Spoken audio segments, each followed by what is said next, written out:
Sport Center volta com tudo para falar da vitória do São Paulo 1-0 contra o Flamengo. Belo gol de cabeça dele, toca para ele, cruza para ele, Caleri 1-0. Vitória importante para o São Paulo e a derrota do Flamengo, mas é importante para o campeonato. Hoje o Botafogo venceu, o Palmeiras ainda joga, era quase todo mundo torcendo para o São Paulo, pelo menos um empate e ainda veio a vitória. Queria te ouvir sobre esse duelo do Morumbi, Rodrigo Bueno. Bom jogo! Ótimo jogo, né? A gente teve visto algumas partidas bem interessantes. Também acho. Você falou do Botafogo, São Paulo e Botafogo do Morumbi 2-2 foi uma das melhores partidas. Essa aqui não teve o mesmo placar, 1-0, um gol, mas os dois times criaram muitas oportunidades. São Paulo foi bem superior no primeiro tempo, não conseguiu fazer o gol. Ferreirinha barbarizando pelo lado esquerdo, dando muito trabalho ali para a defesa do Flamengo. Lucas Moura também muito inspirado, com velocidade, como a gente está acostumado. Caleri enxuriçando a defesa, como sempre, né? Brigando com os zagueiros. O Tite preservou alguns jogadores, né? Gerson e Arrascaeta começaram no banco, entraram só no segundo tempo. E quando o Gerson, sobretudo, entrou, logo na volta do intervalo, o Flamengo melhorou, criou algumas situações. Então foi um jogo muito de trocação, até por isso foi bem interessante.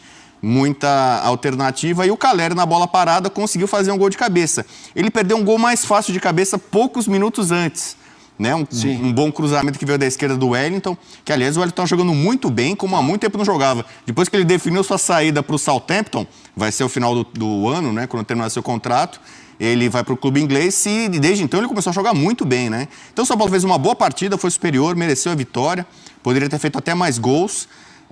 Mas é bom lembrar, né? O Flamengo não é que abriu mão da partida, mas a opção do Tite, pensando no jogo contra o Palmeiras pela Copa do Brasil, foi de preservar alguns jogadores, utilizou um time alternativo, o entrosamento não é mais o mesmo, terminou cheio de garotos e com tudo isso o São Paulo não tem nada a ver, né? Com as decisões do Tite. O São Paulo faz 3 pontos contra um forte candidato a todos os títulos da temporada.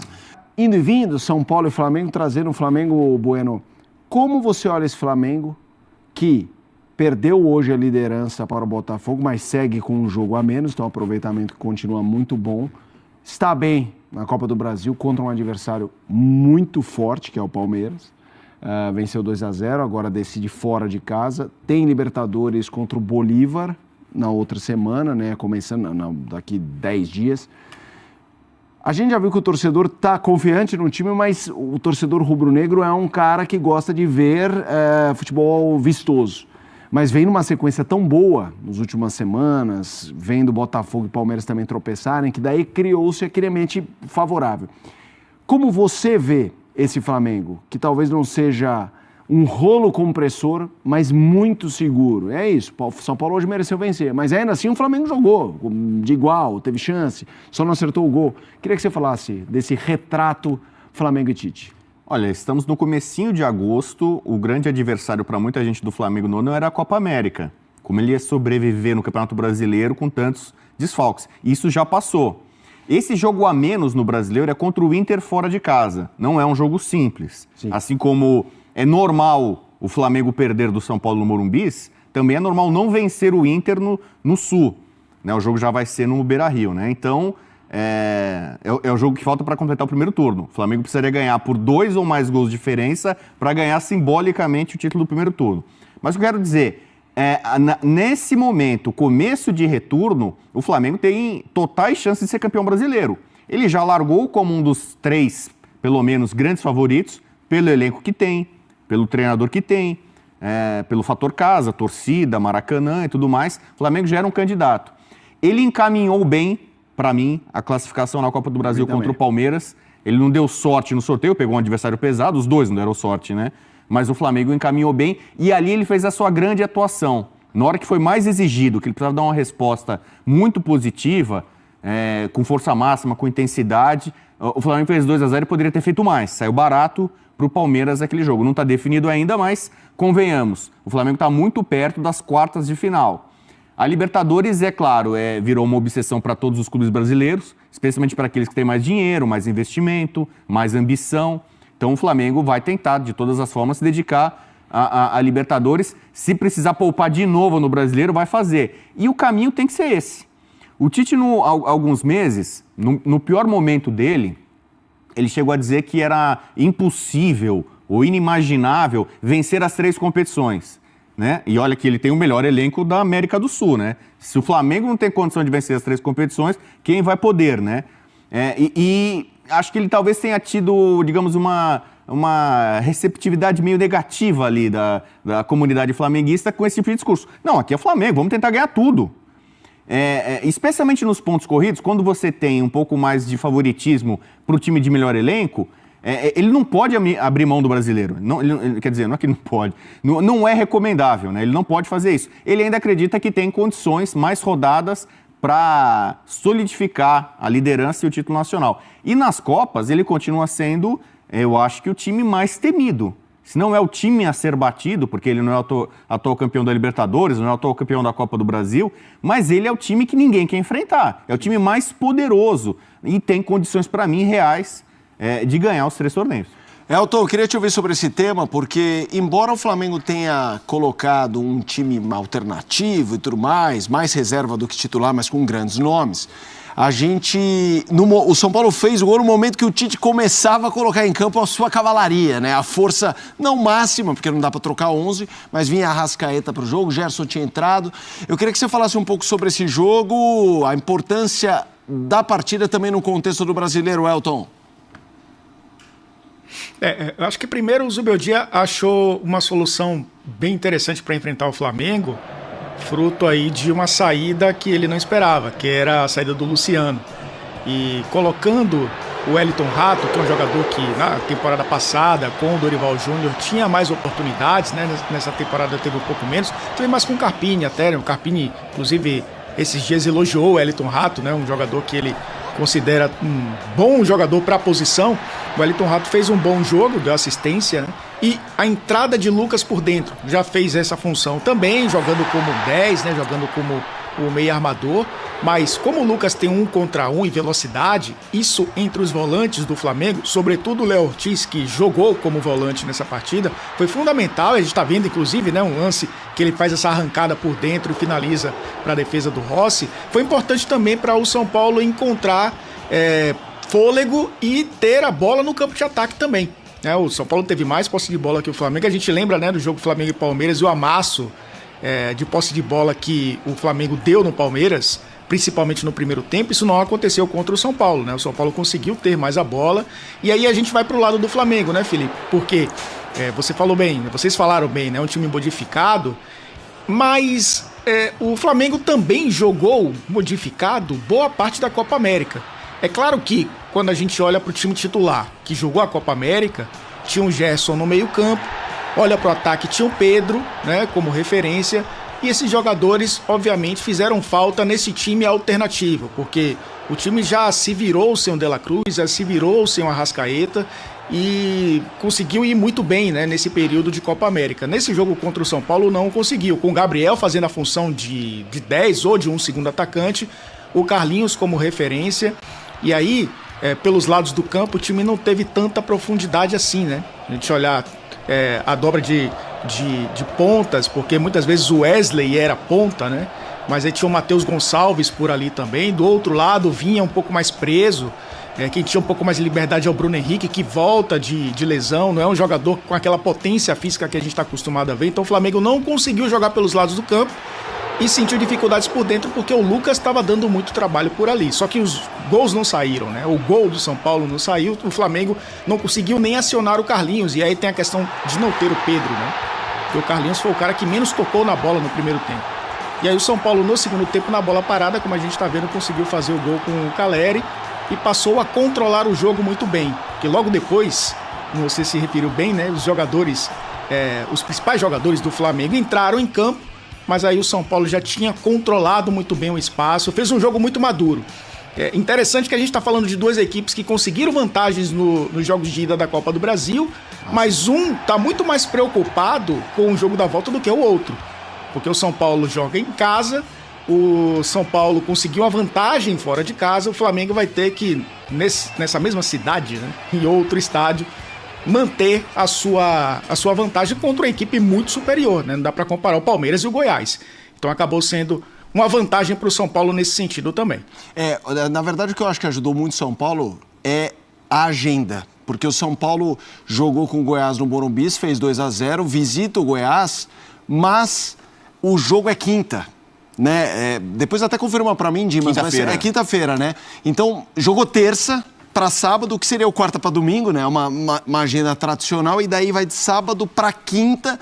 A conta vai chegar na rodada que vem, que é anterior à Libertadores. Eu imagino que o São Paulo... Não viajou, né, Felipe? Hã? Que foi? Não viajou, né? Permaneceu em São Paulo também durante a semana. Exato. E daí eu acho que na próxima rodada, eu imagino que aí é o momento que o Zubodia colocou ali no seu calendário. Esse é o jogo de eventualmente poupar, porque é São Paulo contra o Atlético Goianiense, que é o time mais fraco do campeonato, Morumbi, né? Então, em tese, ter um jogo que você pode preservar alguns jogadores, poupar algumas peças, seria esse. E ainda mais pelos jogos próximos. A gente vai falar já, torcedor São Paulino, torcedor do Flamengo, sobre vários personagens. Tem um que a gente precisa falar, porque a gente precisa falar de Caleri, quando o Pedro joga, hoje Gabigol, tudo mais, atacantes, meias. O que o Alan Franco do São Paulo tá jogando? A gente já vai falar do zagueiro do São Paulo, a gente vê ali os melhores momentos. Tem uma jogada que ele divide no meio, abre na direita, que baixou, Dario Pereira no nome. Mas a gente já vai falar sobre o Alan. Eu quis fazer essa ressalva porque a vida de zagueiro, volante, às vezes é cruel, né? Porque eles entram no fim da fila dos elogios e a gente já vai chegar lá. Mas eu queria te ouvir, Bueno, sobre, primeiro rapidinho, pra você, vitória merecida. Um jogo razoavelmente equilibrado, mas o São Paulo foi melhor. Foi melhor já no primeiro tempo, quando virou 0-0. No segundo tempo, o jogo foi mais equilibrado, muita trocação, ficou meio imprevisível, mas mesmo assim o São Paulo criou as melhores oportunidades, né? O São Paulo poderia e deveria ter feito mais gols, né? Demorou até para sair o gol do Caleri de bola parada. O São Paulo construiu muito aqui, né, pela esquerda, com o Ferreirinha, o Wellington já destaquei também, muito forte. O Wesley teve problemas, aí o Tite teve que chamar o Mauro Léo Ortiz para ajudar por ali, né? O Matheus também para ajudar a tentar fazer uma cobertura. O São Paulo estava criando muitas situações por ali, né? Então, em termos de justiça, né, que é desempenho e tal, o São Paulo fez por merecer. São Paulo mais inteiro, muito intenso, mordendo. Você citou o Alan Franco. O Alan Franco é um dos grandes sucessos da era Zubeldia. Porque antes do Zubeldia, ele era reserva do São Paulo. Deixa eu te perguntar, o Alisson do Dorival é o Alan Franco do Zubeldia? O Alan Franco resolveu um problema ali. São Paulo negociou o Diego Costa, né? Sim. Que era a reserva, né? Quebrava o galho. Na final da Copa do Brasil contra o Flamengo, o Arboleda se machuca no começo, o Diego Costa entra e faz uma boa partida. O São Paulo negociou esse zagueiro.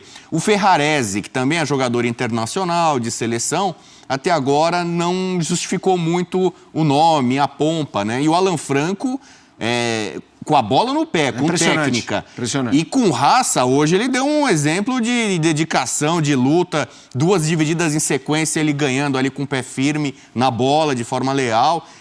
Pensei que ele ia sair machucado, ele continuou mancando, ficou até o fim, né?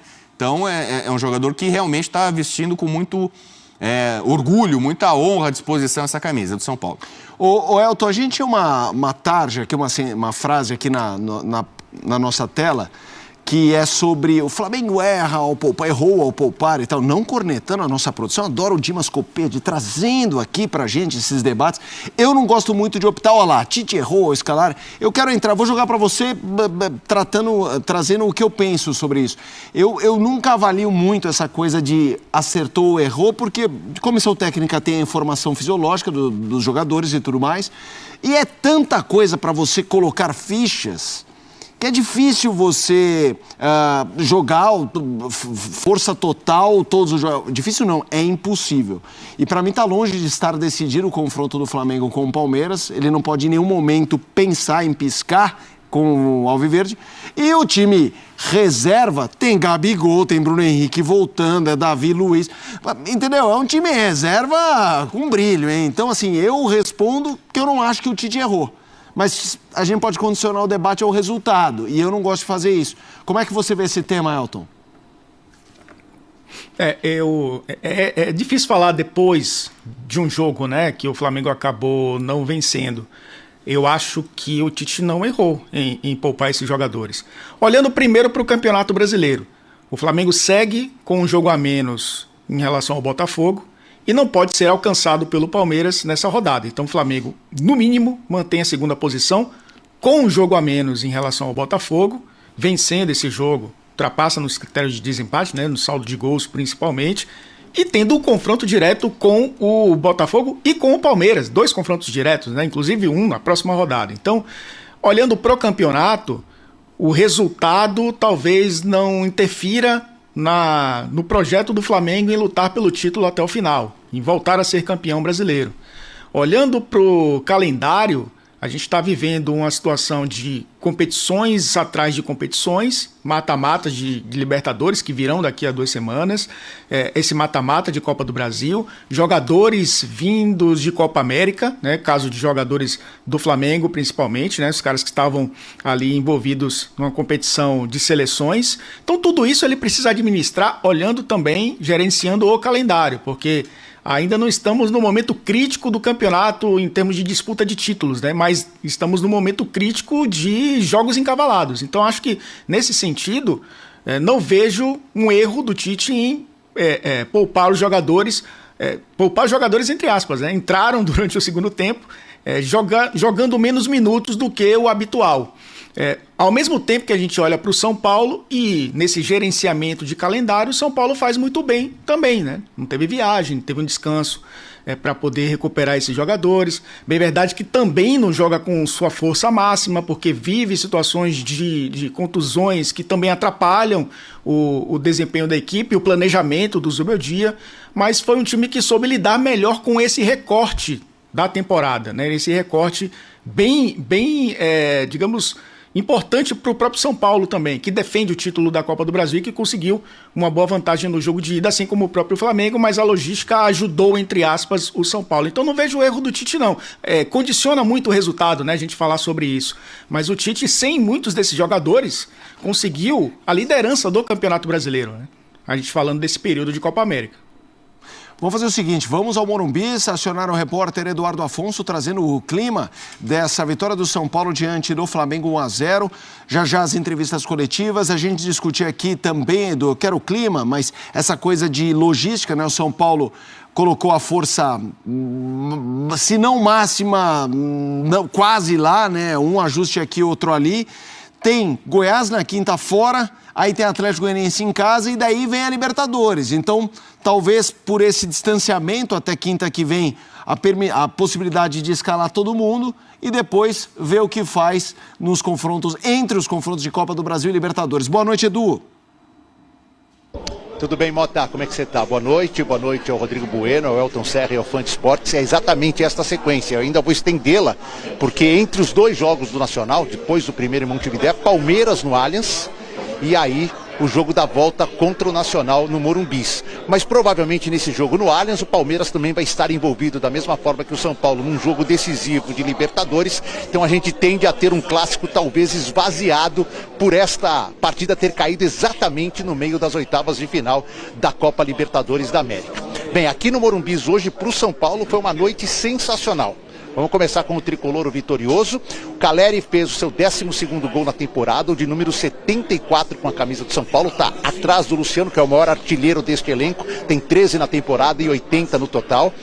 O resultado deixa o São Paulo na 6ª colocação, porque ele não consegue alcançar o Cruzeiro, alcança em pontos, mas tem uma vitória a menos, então não tem como ele terminar a rodada na 5ª colocação. Mas ele dificilmente perderá para o Bahia a 6ª colocação. O Bahia precisa vencer o seu jogo e tirar uma diferença de 4 gols contra o Fluminense. É bem complicado, então o São Paulo consegue se manter no G6, que era o grande objetivo neste início de maratona de agosto. Porque é um mês com 3 competições, onde o São Paulo não prioriza as Copas, mas sabe que as Copas é um caminho, digamos assim, menos complicado para se chegar a um título, menos jogos, já está nas oitavas, pode chegar na Copa do Brasil muito próximo das quartas. Então o objetivo no final do mês de julho, durante todo o mês de julho e começo de agosto, era somar o maior número de pontos possíveis. Teve um tropeço aqui, outro ali, mas o objetivo foi alcançado. São Paulo vai ter contra o Goiás a volta do Luciano, que hoje estava suspenso. E há uma possibilidade também do Igor Vinícius, para dar um descanso no Rafinha, que jogou as 2 últimas. O Igor hoje foi poupado por causa de uma avaliação que ele poderia se lesionar.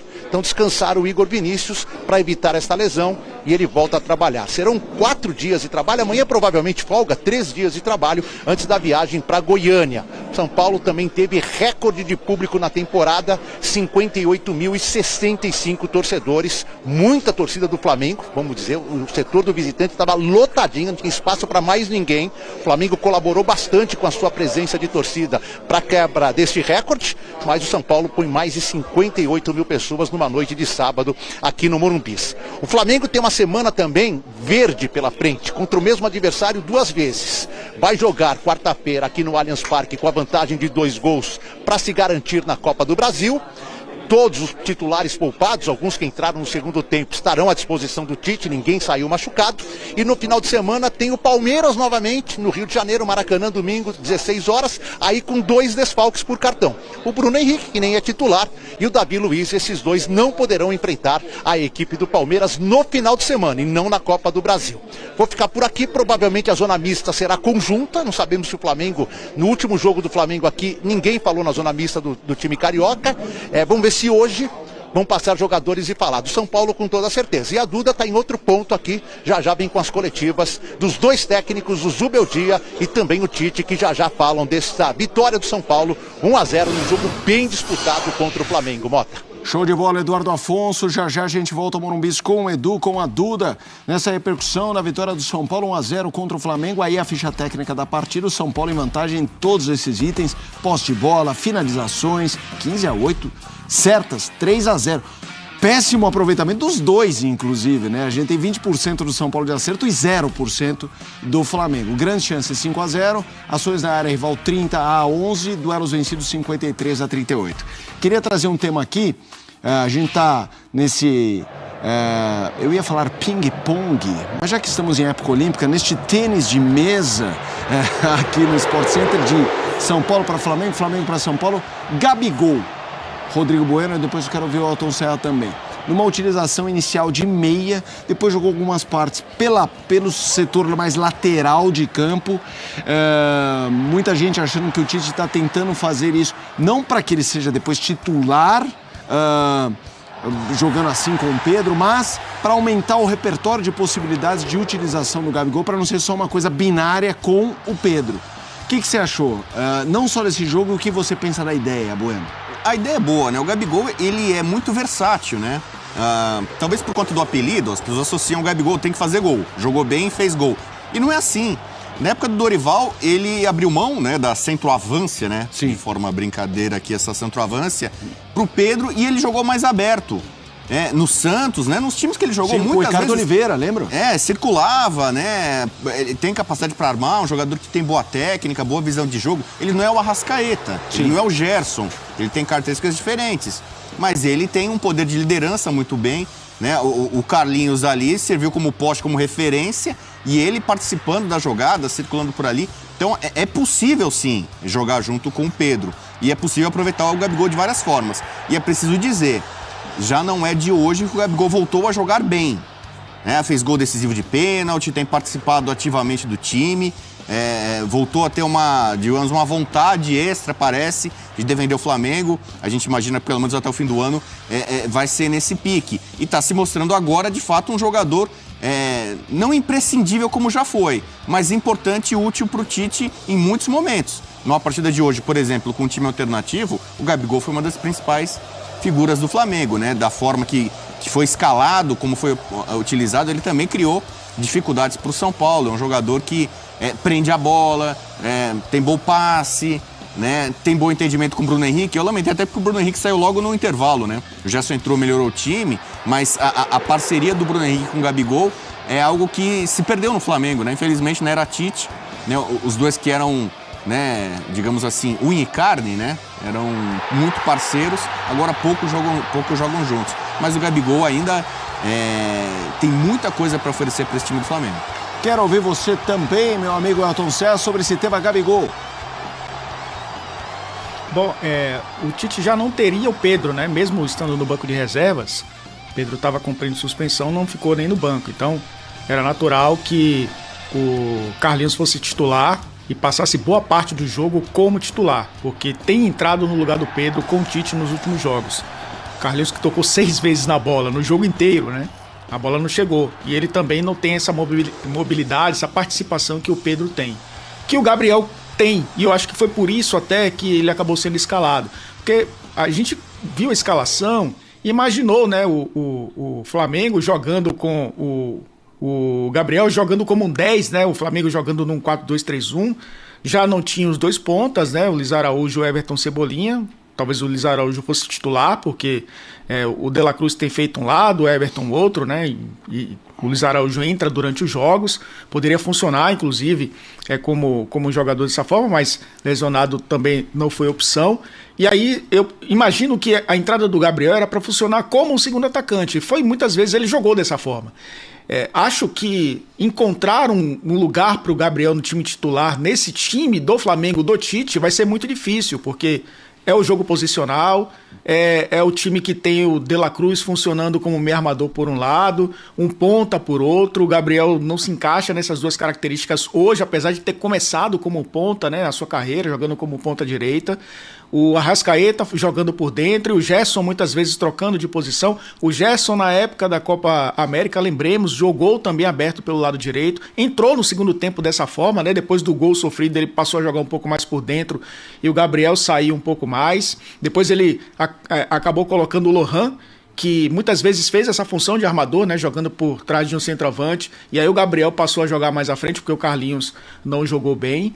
Eu acho, tô com o Bueno que ele tem melhorado muito, né, tem jogado bem, mas acho, Felipe, que não é o suficiente ainda para ser titular dessa equipe do Flamengo. E na cabeça do Tite, provavelmente nem a opção ao Pedro, porque a opção ao Pedro tem sido o Carlinhos, a não ser que o Carlinhos, que até fez seus golzinhos, né, tem sido importante, caia de rendimento ao ponto do Tite optar de novo pelo Gabriel como referência, o que eu acho que tem sido muito difícil. O Tite está pensando também, lógico, nesse momento da temporada e nas 3 competições, mas eu vejo o Tite também pensando no futuro, né? E o futuro não vê o Gabriel no Flamengo, pelo menos por enquanto.